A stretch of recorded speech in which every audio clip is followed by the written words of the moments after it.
Salut tout le monde, bienvenue dans cette nouvelle vidéo de la zone rouge. Aujourd'hui nous sommes sur le deuxième épisode du Festive 500. Si vous ne savez pas ce que c'est et que vous n'avez pas vu le premier épisode, je vous invite à aller le voir en cliquant juste ici. Donc une fois que vous avez vu le premier épisode, vous pouvez revenir sur cette vidéo et nous allons attaquer le 4e jour. C'est parti, générique.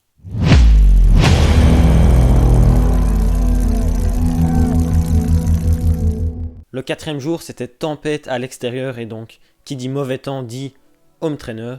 Et j'ai décidé de faire deux activités, donc j'en ai fait une à 15h30, j'ai fait 35 km. Et puis j'ai fait un 29 km à 20h45. Pourquoi j'ai choisi de faire deux activités et pas une réunie?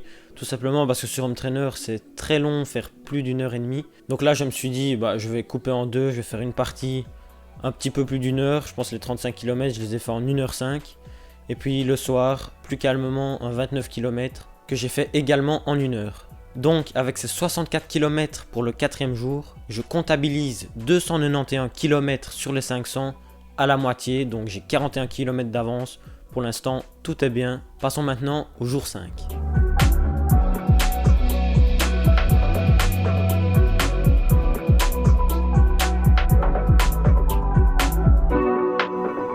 Et au 5e jour de ce défi, il fait beau dehors, c'est parfait, ça annonce une grosse sortie avec Victor. Personnellement, j'ai fait 104 km et je sais que Victor en a fait 111. J'ai fait 15 km tout seul avant de rejoindre Victor et de partir sur le Ravel en direction de Namur. Donc la première partie, c'était la partie un petit peu plus montante. Mais franchement, on le sent pas vraiment, on se rend comme si on roulait totalement sur du plat. Ok, donc tout se passe bien là. 44 km effectués. Que du plat, ça avance vite. On a eu un petit peu de pluie, mais vraiment juste pour dire, donc tout va bien, nickel. On avance. On va bientôt arriver à Namur déjà. On fera à nouveau un petit compte rendu là-bas. Et là, on a eu quand même un petit ennui, c'est qu'il y a une première crevaison de Victor. Je vous laisse les images maintenant. Crevaison pour Victor. Ça va, on a tout ce qu'il faut pour réparer. Ça nous fait une petite pause comme ça. Ouais.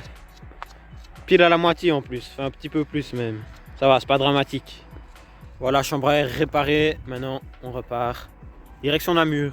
Donc ça, c'est les problèmes du Ravel, c'est qu'il y avait des crasses. Et il a roulé sur une petite aiguille en fer, donc ça a causé la crevaison. Parce que les Ravel, surtout en Belgique, sont pas toujours bien nettoyés. Donc, on change la chambre à air, ça prend un petit peu de temps, on perd déjà 20 minutes. Il fait quand même froid, donc à l'arrêt, nos corps se refroidissent. Donc on était bien content de repartir pour se réchauffer. Puis là, 1 km plus loin, Victor qui m'appelle, qui me dit crevaison à l'arrière. C'était déjà à l'arrière avant. Donc on sentait que l'épine, en fait, on l'avait pas enlevé. Rebelote, on démonte le pneu, il faut changer. Et cette fois, on a bien fait attention à retirer l'épine dans le pneu. Bon, ça n'a pas tenu. On n'a même pas roulé 1 km depuis. Et c'était déjà à plat. Là, on est un peu dans la mer du coup. Donc avec ça, on a perdu 40 minutes. On était parti à midi. Donc on n'a pas toute la journée pour revenir avant la tombée de la nuit, donc il fallait quand même se grouiller. À partir de Namur, ce qui était initialement prévu, c'était de revenir aussi sur tout le Ravel. Puis là on s'est dit on va rester sur la grande route et on va se faire quelques relais pour aller plus vite tout simplement. Sauf que cette grande route, à un moment, elle a quitté la Meuse et on a commencé à monter. Et ça c'était pas prévu dans le parcours, faire du dénivelé. En plus vous le voyez à l'écran maintenant, mais on a un petit peu galéré à rester sur la bonne route et au final on a choisi de rester sur la principale même si ça montait. Et au final, on a décidé de retourner sur le Ravel.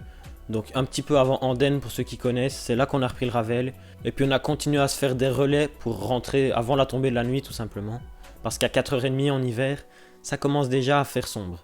Ok, donc là, j'ai fait 79 km. On a un peu dévié de la trace de parcours, là on vient de la retrouver, mais donc ça va être plus long que prévu. Avec plus de dénivelé que prévu. Mais c'est pas trop grave, les jambes sont encore bien. On verra quand je vais devoir remonter chez moi, mais je pense que ça devrait le faire. Plus de crevaison pour Victor, pas non plus pour moi. C'est ce qui compte, donc on continue. Donc à un moment, on arrive à Wanze, et c'est là que moi et Victor, on se sépare. Lui habite d'un côté de la Meuse, et moi j'habite de l'autre côté. Donc à ce moment-là, il me reste 15 km. Je savais que ça allait quand même monter, et mes jambes étaient quand même fatiguées. J'avais déjà presque 90 km. Donc je m'inquiétais un peu à la montée, mais au final... mes jambes étaient très bien, j'y suis monté à un bon rythme, je suis rentré en retard que ce que j'avais prévu, mais pas trop non plus, donc au final, la journée s'est très bien passée. Et voilà, on arrive au 6e jour, et c'est sans aucun doute la journée où j'étais le moins motivé pour faire ce défi, pour aller rouler. Pendant toute la journée, j'ai rien fait du tout et c'est à 20h45 où là je me suis dit bon, tu vas quand même rouler un petit peu, quand même faire au moins 30 km. Et donc c'est le soir que je m'y suis mis et j'ai fait 36 km en 1h15 et au final, en roulant, j'étais devant un film, ça s'est super bien passé, je me suis pas ennuyé. Donc une fois qu'on a réussi à se motiver, là il n'y a plus de problème, ça va tout seul. J'ai rien de plus à ajouter, donc on va tout de suite passer au bilan. Après 6 jours, je suis à 431 km, donc il me reste 70 km. Normalement, si tout va bien, ça devrait le faire. Il reste 2 jours, et 70 km en 2 jours, c'est pas si compliqué que ça. Surtout que les jambes là, elles sont encore très bien, pas trop mal. Donc ça c'est ce qui compte, mais en même temps on pousse jamais beaucoup dans les sorties, c'est surtout de l'endurance. Donc c'est sûr qu'après un 100 km, le soir j'ai quand même mal aux jambes, mais le lendemain, elles sont déjà flambant neuves, prêtes à repartir. Donc merci d'avoir regardé cette vidéo jusqu'au bout. N'hésitez pas à vous abonner. On refait le petit motion tracking, parce que j'adore faire ça. Donc voilà. Le prochain et dernier épisode arrive samedi, donc soyez là, je compte sur vous. On n'est jamais à l'abri d'un rebondissement ou que j'ai vraiment la flemme totale. Donc voilà, j'ai rien d'autre à dire de plus, c'était la zone rouge, à la prochaine, ciao.